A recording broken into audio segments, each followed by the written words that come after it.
मेरा एक प्रश्न है। लूका 12 अध्याय और उसका 10 वचन। लूका 12 का 10 यहाँ पे ऐसा लिखा है।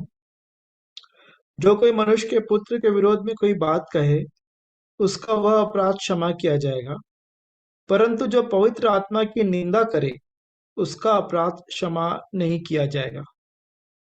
तो इसको कैसे समझते हैं? हालांकि हमने यिर्मयाह 29:29 में सुना था कि जो बातें समझ में नहीं आ रही हैं उनको पीछे ज्यादा पढ़ने से फायदा नहीं है। जो समझ में आ रहा है उसी को मानो, उस पे चलो।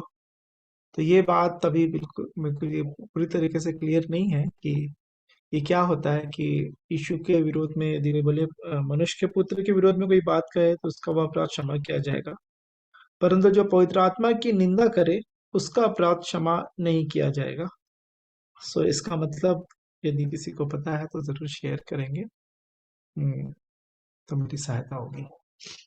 और एक और बात जो कि अभी से संबंधित है, जो कि 41 से आगे जिसका वर्णन किया गया है, लूका 12 उसका 41 से आगे लिखा है। तब पतरस ने कहा, हे प्रभु, क्या यह दृष्टांत तू हम ही से या सबसे कहता है?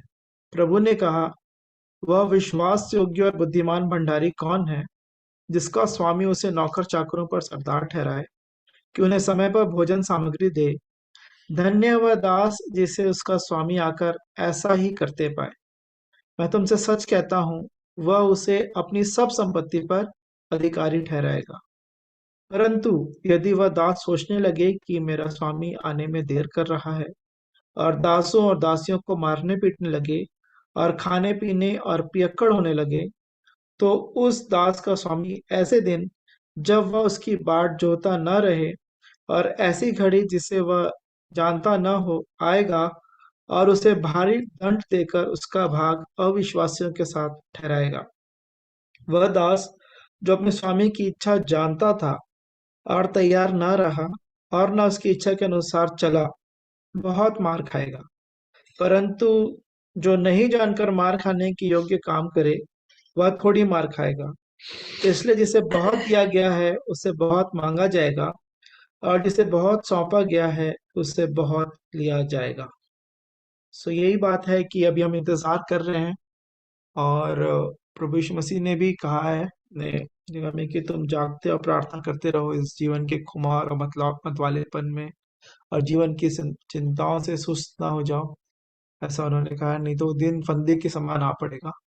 तो ये पियक्कड़ पियक्कड़ होने का मतलब फिर वही जो हमने देखा था कि संसार के भोग विलास की बातों में ही यदि ध्यान चला जाए, तो फिर वही है कि संसार में ये भी चाहिए वो भी चाहिए, सारे चीजों के पीछे यदि चले जाएंगे तो फिर वो दिन फंदे के समान आ जाएगा।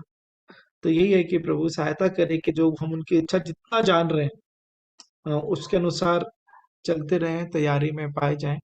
और जैसा अभी गवाही सुन रहे थे मीटिंग शुरू होने से पहले कि उठा लिए जाने के तैयार उठा लिए जाने के लिए तैयार रहना रैप्चर में, प्रभु यीशु मसीह जब आएंगे बादलों पर।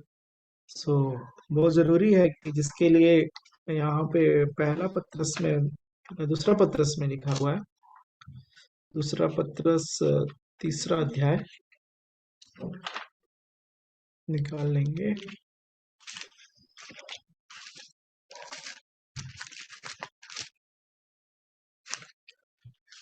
अम, 11 और 12 वचन। दूसरा पत्रस 3:11-12। जबकि ये सब वस्तुएं इस रीति से पिघलने वाली हैं, तो तुम्हें पवित्र चाल चलन और भक्ति में कैसे मनुष्य होना चाहिए, और परमेश्वर के उस दिन की बाट किस रीति से जोहना चाहिए, और उसके जल डालने के लिए कैसा यत्न करना चाहिए, जिसके कारण आकाश आग से पिघल जाएंगे और आकाश के गण बहुत ही तप्त होकर गल जाएंगे। 13 वचन भी पढ़ लूंगा। पर उसकी प्रतिज्ञा के अनुसार हम एक नए आकाश और नए पृथ्वी की आस देखते हैं, जिनमें धार्मिकता वास करेगी। तो पवित्र चाल चलन और भक्ति में कैसे मनुष्य होना चाहिए, प्रभु का वचन ये पूछ रहा है। तो प्रभु सहायता करे कि जब उनके आने की हम बाट जो रहे हैं, तो पवित्र चाल चलन और भक्ति में प्रभु में हम बढ़ते जाएं। प्रभु सहायता करे। सो आप लोगों को भी अवसर है यदि कोई शेयर करना चाहे।